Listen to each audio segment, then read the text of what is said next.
Hello there, boys and girls. It's Brian with TopHat. We're going to do a little session with our Rialto Reverb. It's getting ready to go out. This is Princeton Reverb-based arrangement, but with many multitudes of amps within amps here. So it's the same tube, 3 12AX7s, 1 12AT7 to drive the reverb, 2 6V6s, and 1 GZ34. There could be pretty much any of the other rectifier tubes as well. Roughly 10-12 watts. I got a new little toy here. I'm gonna show you what a great bass amp this is. So we're gonna start in the clean mode with EQ. Some people don't like when I reference the Fender, but that's the Princeton non-reverb type mode. And like I say, this is a very cool bass, true hollow body. Still got the round wounds, looking to put flat wounds on it and put a Hofner bridge. That'll improve it a little more, just got it, but you'll see it's a very good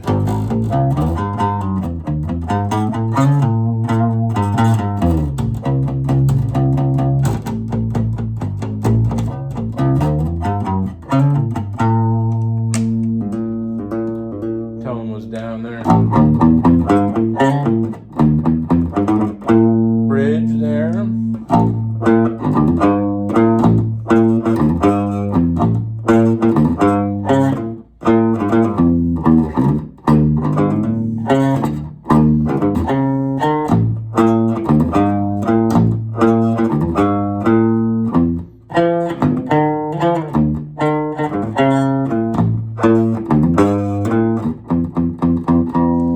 Quite cool.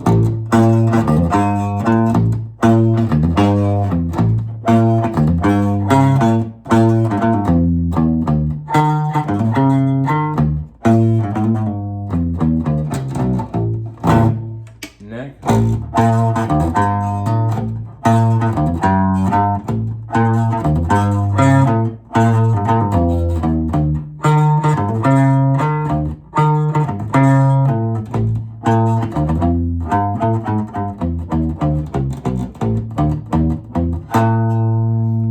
Lovely toner down even.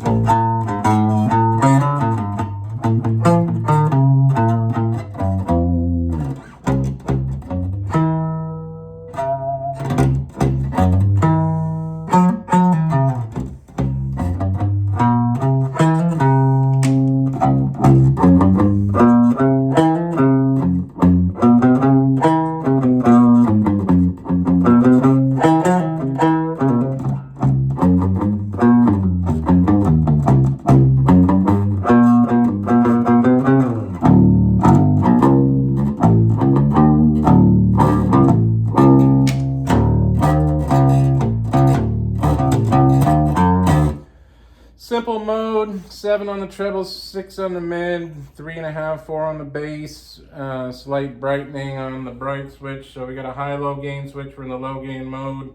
In the EQ mode, no reverb. So the EQ is engaged, not the send and return of the reverb. This is an American bright off or British bright on the bright switch.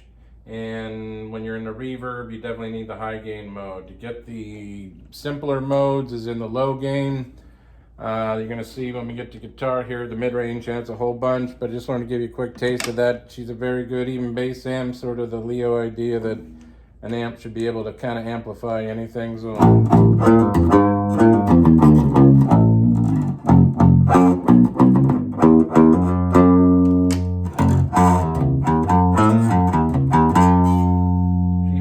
nicely, even with a big bass in, but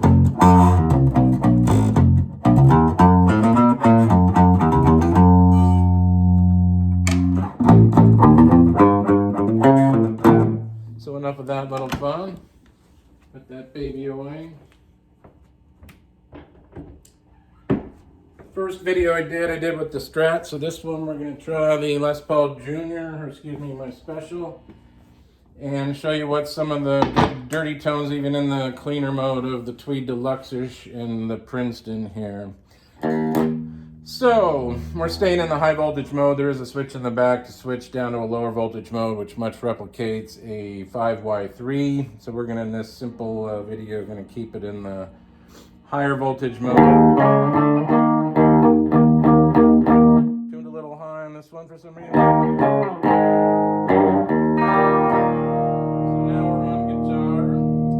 Start here in the cleanest mode, which like I say is the Princeton non-reverb mode. You really have one gain stage bogged down by the EQ, feeds the volume and straight to the output section. So this is one that wants to make you crank it all the way up, and you get very little push from the preamp, and you get lots of power section, warmth and goodness, and just that bit of warmth and breakup, not much at all in the way of any kind of preamp gain, though it will get saturated and distorted. Forgive, this is on the last legs of these strings, and it's wanting to be out of tune all the time. More about tone here than tune at the moment for this quick demo. So while we got the EQ engaged, you're going to see we're up at 3/4 of the way up here. And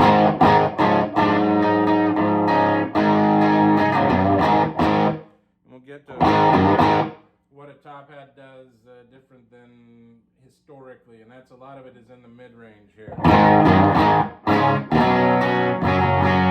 With no bright, which original Princeton didn't have, no mid-range, all you had was bass and treble, and the volume, if you will, and you're in the lower gain mode. So this is cranked up, and it's not terrible, but you're very similar.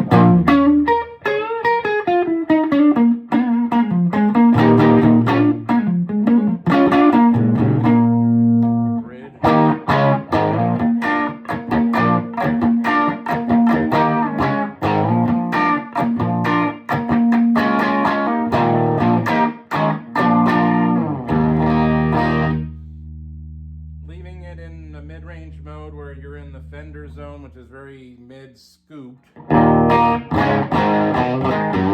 Even though we got a Celestion Vintage 30, which has plenty of mid-range. You could run this cleaner, and if you had a little American Bright,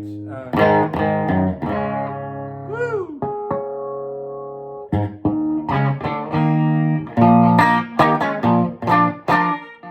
So we're on 10 on the bridge there. You can see it's very weak. You got to crank her up. You get it up to near the top, and all of a sudden it fills out finally a bit. Like most Fenders, it doesn't know how to distort in the mid-range. With this EQ, Dumbleized type EQ, you can almost get into Tweed deluxe snarl even in the cleaner Princeton mode. Very compressive, very soft on the front edge of the note.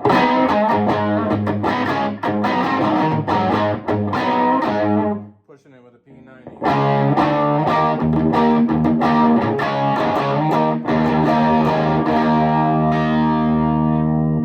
We give it the help of the British Bright Pass. We get all the help we can get. Though we're diminished, this makes a big difference. Down low. Up high, it makes a little difference.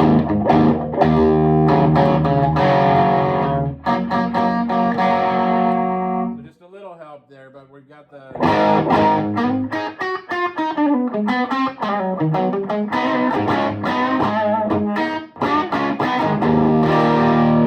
So it does get dirty.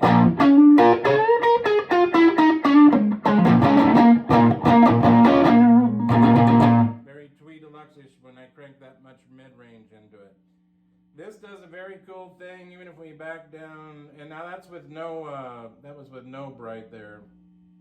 Like I say, it's a little bit, you get a little bit more, upper end clarity when we add that. But this really, because the EQ is fed first in the Fender arrangement, and that's what bogs it down, but they act more like gain knobs. So in this one, and it doesn't get near as bright when you dime the treble as, say, a 59 Bassman Marshall top boost arrangement would. But if we dime all the EQ on this, it really gets, we're in into, if I showed you, it's like a distortion pedal basically from Fender Zone. If we were on this,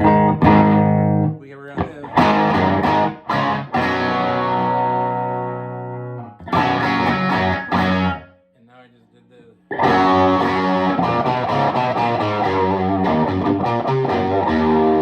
Sucked out. It's farts and squawks. You give it all that mid. But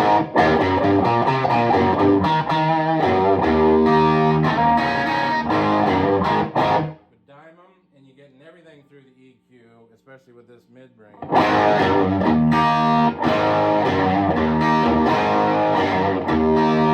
You can even back the guitar down to 7. We're on the bridge.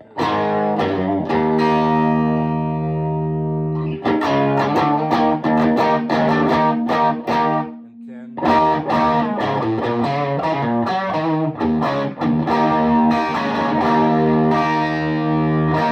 You can make it very dirty.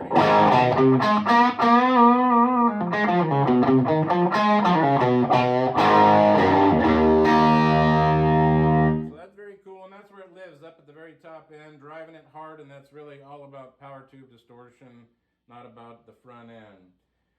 Now when we bypass the EQ, remember now the only knob that's going to be doing anything is the volume knob, and then we'll work with the bright switches. This would be the Tweed Deluxe mode. You're going to see how, watch from here, and we'll give it the American bright, and we're in the Princeton, back to the Princeton mode, just to show you, and I'll pop over to the Tweed Deluxe. Watch how much the EQ set on 7s. We'll set everything on 7s, which is again a lot more mids than a normal Fender ever could give you. But just from this,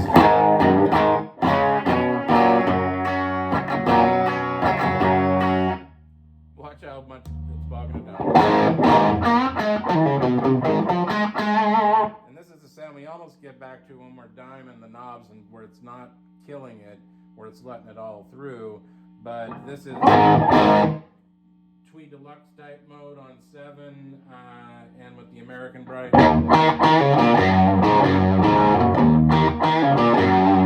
Dimed on the bridge.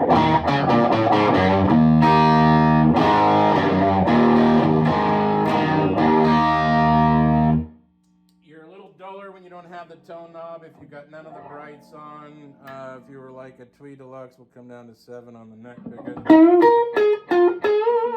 But you are mellow, dull, kind of jazzy. With the American bright, you get a little clarity. Now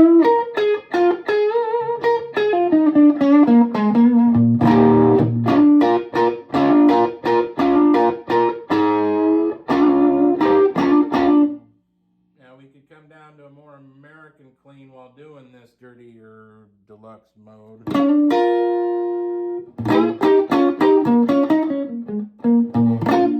Very polite. Oh, there we go.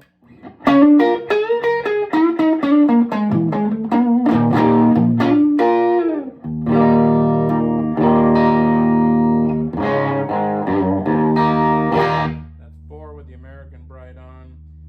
Go to 7 and you put the British bright on. Now you're getting hot tamale. Pretty much all the gain with not as much compression as when you get 3/4 or above. I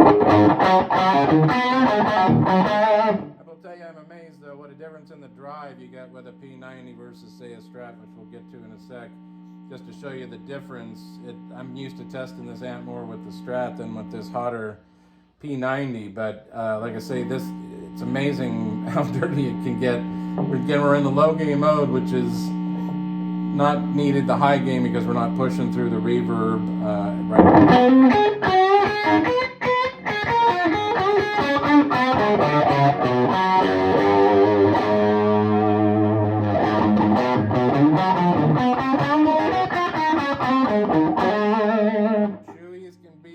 I'm amazed at how old-fashioned you can make a brand new vintage 30 sound that sounds like a 50-year-old amp right out of the box.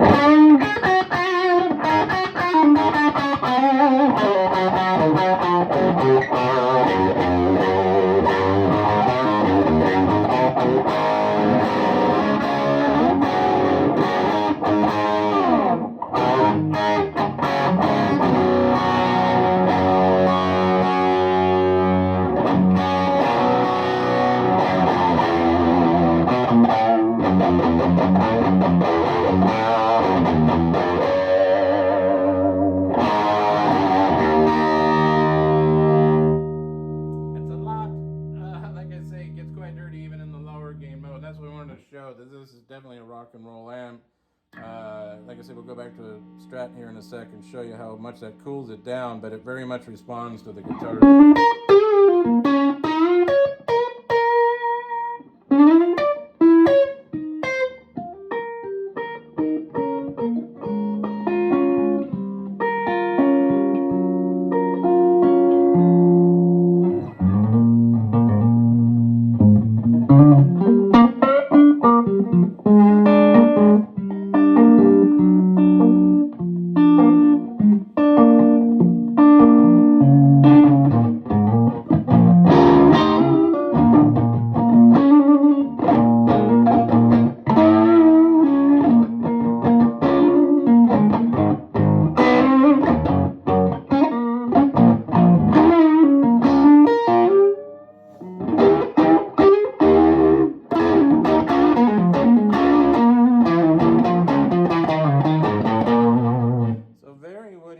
Chewy, very old-timey for a brand new amp.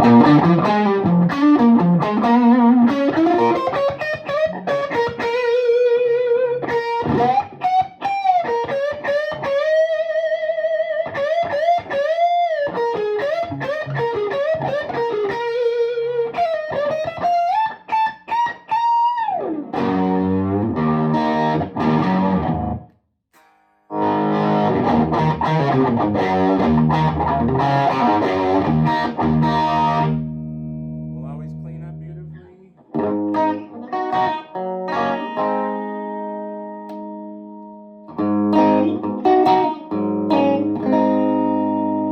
Bog it down with the EQ. Woo, me down.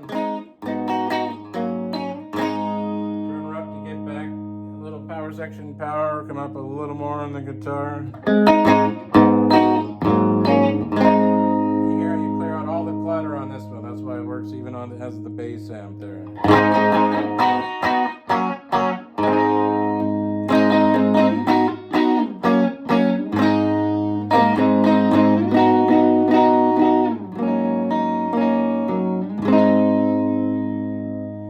little simpler, cleaner with the American. We're on 7s again, we can go a bit higher there because it's so clean.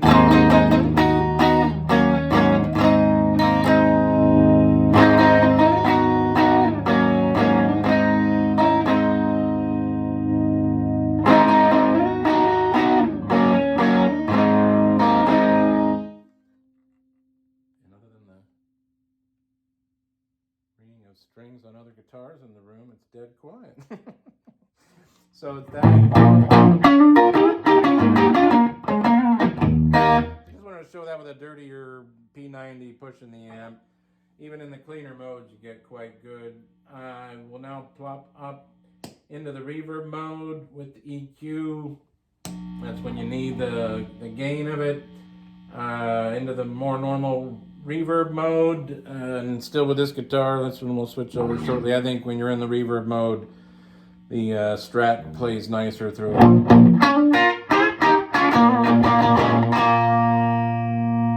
more refined, as you can tell, you clean it up.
one other op amp, 4558 type 2 screamer bass, all sucked out in the middle. That's Fenderland. Do nothing but add that mid range.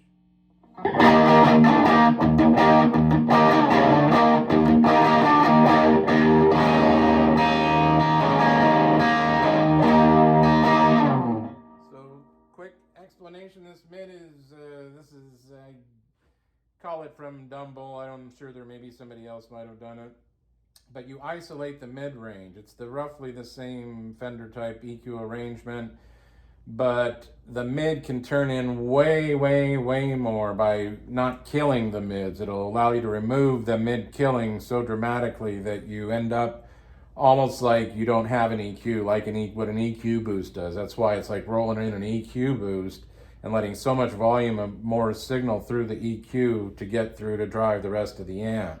So that's why it's an incredible, huge addition to this arrangement, not being stuck in one gear or say having a mid boost switch with only one particular amount of mid addition. This you can roll it in all points in between.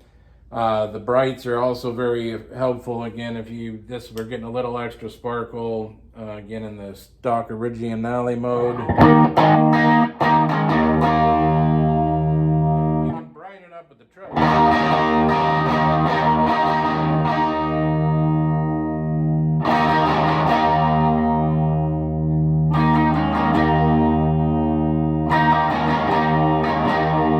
It's different than the brightness of the brights.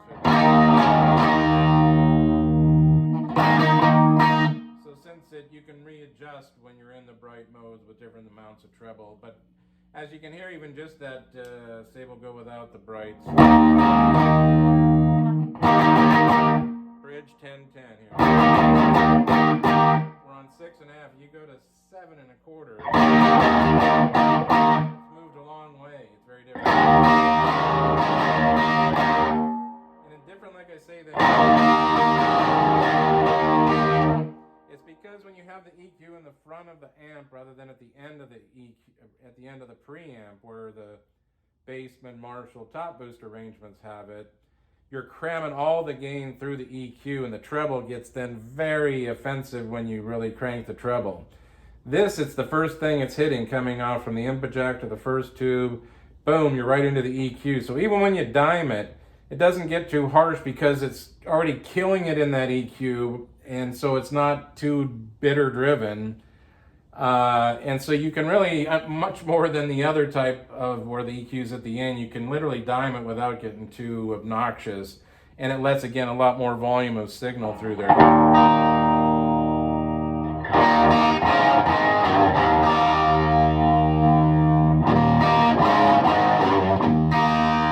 If you were stuck, even if you were diming on a regular Princeton reverb, and you're stuck with the mid right here, it's not very pleasant, where if all we do is match now the mids to be letting through. Like I say, like a pedal, it pushes it, fills it, now it's full all across the spectrum. So the EQ is, like I say, let alone, and that they're isolated. The treble, as with always, the treble is the give it to me from the treble all the way up department, or give it to me from the bass department. So the treble's still bass or treble, but the mid is not connected to the bass as usual. It's isolated. So when you adjust the mids, it doesn't mess with the treble and the bass. And so, generally speaking, the bass just does the bass, the treble does the treble, and the mid does the mid. They're more almost like a parametric that way, that they really just stick in their departments. So that's a nice addition. It gives you a lot of controllability just with this EQ and the addition of the mid-range. In the reverb department, we go back to the basic sound here. We've got a send level and return instead of being stuck full and only being able to return a little because we're sending down so hard. Like a Fender, about 3 is all you would have.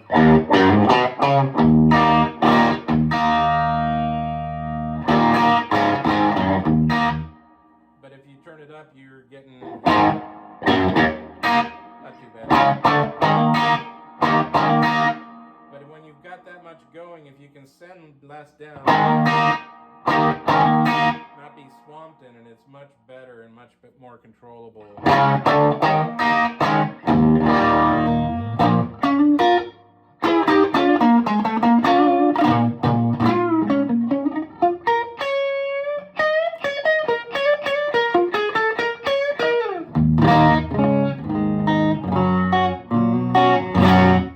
So that's about it on that mode. You get it, a lot of variability. You can get pretty dirty, much dirtier than you can in an old original. So all these variabilities give you a lot more voices and choices. The crazier modes now is, while we're still in the EQ mode, watch how much drive, and we start getting into, I would say, over, where it's too much gain. But by virtue of having these things switchable, these are the modes you get. And it's not having a master. If you had this extra drive and you had a master, you could better control the distortion in it. But watch how when we from...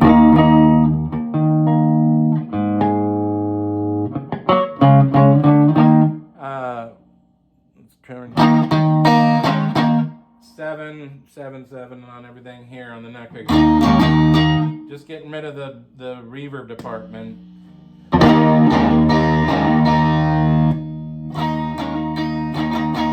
why it needs as much gain as it has, because that's how much you're killing it with the reverb.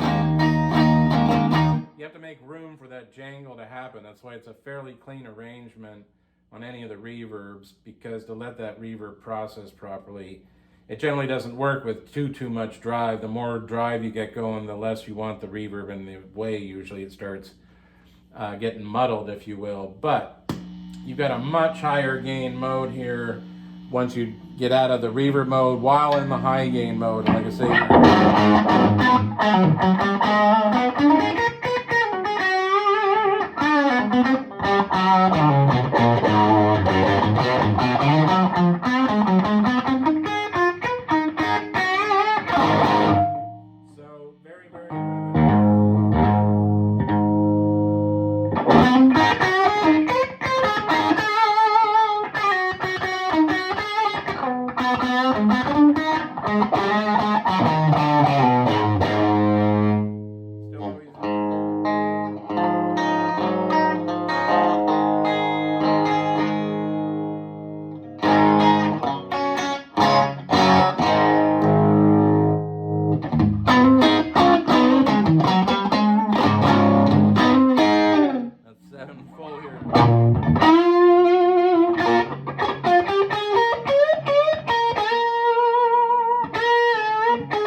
it's almost truly too much, and again, I put about 4, and that's about as much as you can take when you get bypass the EQ and the reverb. It's super duper duper.